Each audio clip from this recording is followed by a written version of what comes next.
Today it's the Monte and Wolf and Arnold Herr show. He is the CEO of Gen.G, gracing us with his mighty corporate presence as our first guest.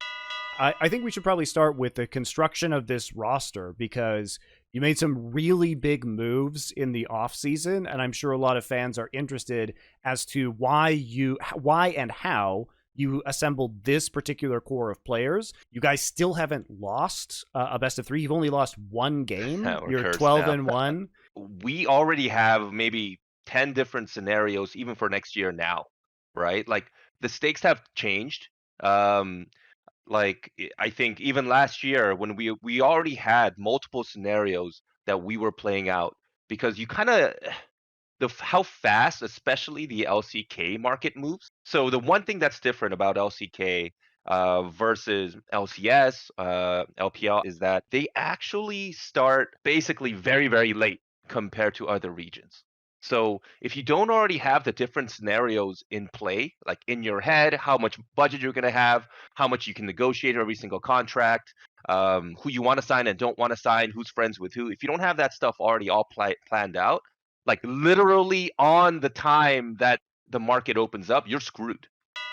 Would you say that is because the LCK teams really want to follow the free agency rule like very stringently and like make sure there's no tampering going on, technically speaking? Or is it more just like a last minute thing that happens in the LCK just in general? I think it's multiple factors. So one, I think they do follow the rules more stringently in the LCK from at least a technical perspective.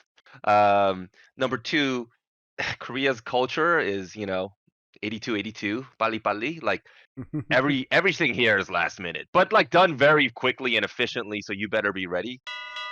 We know from our caster contracts there. By the way, guys, if you don't know, we're not going to get into how wild negotiating caster contracts is in Korea, but it's very frequent that you could be 2, 3, maybe even same day that your broadcast is going to start and not have a contract, and it just goes like to the absolute last minute. Yeah, I was gonna. When you said 2, 3, I was like, he doesn't mean days, he means hours. Like, yeah, exactly.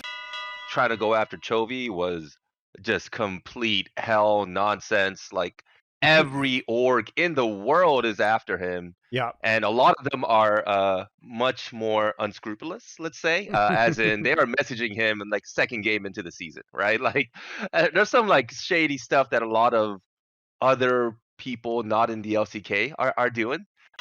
We saw an opportunity to get Chovy, which I think is just a legendary player. He breaks all of our stat charts. This guy could be a generational player. Like, I think he is. And we're basically going to go all in to get Chovy. And we basically made a big risky call of saying, look, let's assume we can get Chovy and let's build the entire roster around being able to sign him before we sign him. You were basically, I don't know if you've seen a lot of nature documentaries, but have you seen those birds of paradise that will like that decorate your nest and like dance on the ground? So you were sitting there and you were doing the Chovy mating dance, putting all the stones and sticks in the right place on the ground, and then just like fanning your feathers. He's like, oh, I've got this piece over here. It's Doran. I've got this piece. Look at this ruler. He's great, Chovy. So what was the mating dance clearly worked, but what was so attractive besides the money about what you offered him? Yeah, I think salary by far is number one. Yeah. No, I mean, I think that's pretty fair. I think one thing I can reveal is that Chovy had, let's say, multiple offers within LCK that were higher than ours. That's fair. So all the dancing and making sure the roster was good and the vibe check, those were important to him. Man, to be honest, when we first came into esports and we first picked up the team, when we first went to free agency, nobody wanted to sign with us, right? Like our reputation was we didn't exist.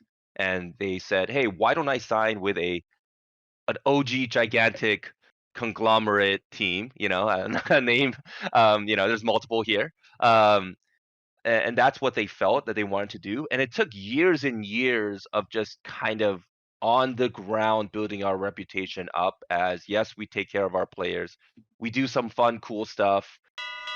Yeah, I'm really concerned about the future of LCK. If you think about it, right, we're a league that's currently very dependent on the GOAT. We're dependent on Faker right now, right? The viewership, the engagement, a lot of that is thanks to Faker, and of course the T1 org. I view it as more of a challenge for us as a team, but also as a league.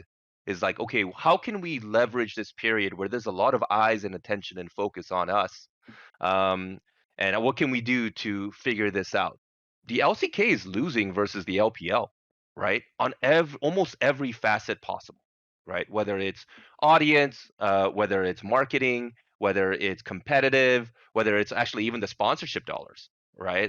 If you could control absolutely everything in the LCK, what would be the first 3 things that you would do? First off, I would set a new goal for the broadcast with player social engagement as one of the key metrics. Number 2, Saturday games, I would make it an event so you can like really feel the energy of a bunch of stuff going on a special day. Number 3, and this is probably my most controversial one, I would force content on certain days by the league.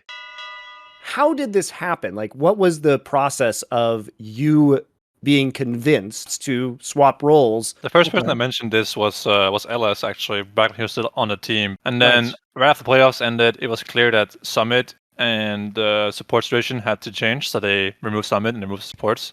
And then it became clear to me after a while that my best chance of making Worlds or playing in a good team would be on C9 as a support player.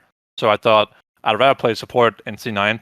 If you have Jensen in mid and Fudge back in top lane, I think the team's actually really good. So what was the process of this boot camp? Like, what was how was this supposed to work, and how did it end up working? I mean, we had the thing in 2020, or like before 2020 started, with me and Vulcan bootcamping together for like a month, and then we bootcamp as a team afterwards, and it made us so much better than everyone else in spring 2020. So we thought we would do it again, and it could maybe, replicate that kind of result. But then my green card process was very scuffed. There was a lot of issues with it because of the Ukraine thing going on. The conflict made it so that there weren't any times available. So I had to fly around to different countries, to Sweden and to Norway, to get medical checks and to get my interview and stuff. It's a long story, but it was complicated. It took a lot more time. Then the embassy lost my passport, so I had to get a new passport. And then it took a long time. I never made it, right? But the idea was to scrim in Korea and play solo queue with Berserker, get a lot of reps in and get to know each other for a long time. But that never happened, so it was just very scuffed, really. I'm really okay playing support and just seeing what happens. I think that this team can make Worlds, and I think that I'm probably the weakest player on the team right now in this moment. I have a lot of catching up to do because the meta is changing constantly. So I have to play, I spent like 100 plus games playing Nautilus, Leona, and then suddenly, the champions like Renata coming out, it's range meta. There's these fun champs like Bard and Pyke and Mumu that could be nice to have, right? So I have to spend time practicing the meta champions while other support players can practice the off meta and the niche picks. How did you approach the role swap? How did you say, okay, these are the things that I want to do, like I need to do in order to make this role swap successfully? Did you design like a training program for yourself? Did your coaches help you with that? What happened? I had a little bit of help from both Veigar and Cecil, who watched my solo queue games, gave me some feedback, but it's hard to really give you feedback from solo queue games. But I really just played a lot of solo queue. I played champions that are meta. I watched MSI games. I looked, on YouTube for some point of views of support players. But yeah, I watched some pro views. I watched some lots of the good support players that do things that aren't just, sit in lane and do the thing. So I watch people like Hens right now, for example, performing really well. I like his playstyle. I like his pocket picks. I watched Hylissang. I watched Mickey X. I watched any players, of course, J and Vulcan mostly. I look for the things that they do. I kind of watch the games and think to myself, if I was basing right here, where would I go from base? He goes top or mid or something. I'm like, I'll probably not go there. Try to figure out why they do that. Is Hylissang as crazy as the perception is? Yeah, I mean, he really is a crazy person that makes plays. He sees angles no one else ever sees, but he also plays champs like, Pyke, Cillian, Rakan, and he finds the angles that are really, really good. And that kind of X factor, having the last pick Pyke, last pick Bard, Hylissang, Cillian, like it can really carry games. And for sure. I think it's something that I want to be as well. I don't want to be the guy who can't play Cillian or can't play Pyke, Bard, or Amumu, or fucking Nico with Kalista, like Singed against Yumi, that kind of guy. So I'm definitely looking up to these kind of people that have the ability to play those champs. The only problem I have with Hylissang is he's sort of like a Don Quixote figure, Monty, because like some of those angles I'm not sure actually exist. I think they're just in his mind only. Some of them do, which are genius that no one else can see. But sometimes I think he goes for players where it's like, did you just see a shadow come out? What are you going for there? I'm from the homeless. What's going on? It does happen. It does happen. Our guest for this one is, you can either say Seal or CL, who is the assistant coach at Rogue. What's it like within Rogue? What can you tell us? Yeah, I mean, I would say that we have a lot of freedom to do what we want to do with the players, right? It's not as set as you would imagine with the team dynamic. Like Freddie gives me a lot of freedom to do what I want a lot of the time. So it's really more of an open forum of ideas where we share and exchange what we think the best way or best approach for the team is in the moment. I would say coaching staff definitely have a lot of responsibilities. From my experience, a lot more than some of the other teams. What do you really think of your fucking jungler, mate? Because some of Valorang's fucking early game ganks last split. Mate, if I was making a flowchart, these are some I would never attempt. Some of these are really ballsy. Like, if they work, yeah, it looks amazing. But if they don't, like, holy fuck. I mean, some of them were for sure, like, intuitive. I think a lot of it was, and I've actually held this close to my chest for a long time, but I haven't been able to, like, tweet it, you know? It's because I think that a lot of European laners are boosted. Like, I think they're, like, really bad. OCE coach says EU players are bad. Boom. No, the thing is, like, if you look at junglers as well, that like the majority of Western junglers are herbivores. I actually think that a lot of what Malrang was doing was abusing the fact that a lot of junglers were just herbivores. They weren't punishing bad lanes. They were playing for themselves when they really shouldn't be, right? And also the fact that a lot of these laners were mismanaging their waves, finding bad base timing. So, I mean, can he full clear? Of course he can. Of course he can. Guys, it's not hard. And what happens is Malrang just gets into a game. He says, oh, okay, this guy should be 70% HP and his wave should be at his tower, but he's now super overextended with one ward when I'm bot on this timer and I know enemy jungle position. Why wouldn't he go? The biggest value behind jungling back then was actually getting your laners ahead. It's still kind of the case, just because in the mid game, they're able to more efficiently and mathematically gather more resources than your jungler. That's just how it works, right? So where there's some questionable ganks for sure, but the reason we're winning games in a lot of cases, or the reason he's able to win these early games, is because he's just a better player. Malrang would be like would be kind of sticky with some plays. You know, he would want the gank to get off, so he would like sit in a bush for like a little bit too long, or like the Herald thing or the Dragon thing. Like I felt like there was a couple times where he would go to an objective and just like leash it, get it to half-life, other jungler would come, force him off, he'd back off, then he'd start it again, and it was like, man, I mean, for sure there were lots of like questionable things, for sure. With us, I think it puts a lot of pressure on Malrang because he needs to be extremely creative and take less resources in a lot of cases, because we're very greedy with like our lanes, because I think we have very good laners. And this just plays to our strengths. So we're also very good at negating these punishment windows, and it just means that Malrang has to be creative and move around the map and cover these timers as well. What do you say about how the split's gone so far? Yeah, I mean, I think for sure there's a lot left to be desired. I actually think that a lot of the loss, like the two losses that we had, were actually games that we should have won. The main thing is this: obviously, in the past we've had problems with burnout, and we're doing our best to learn from this. You know, so we're actually a bit slower to start than other teams.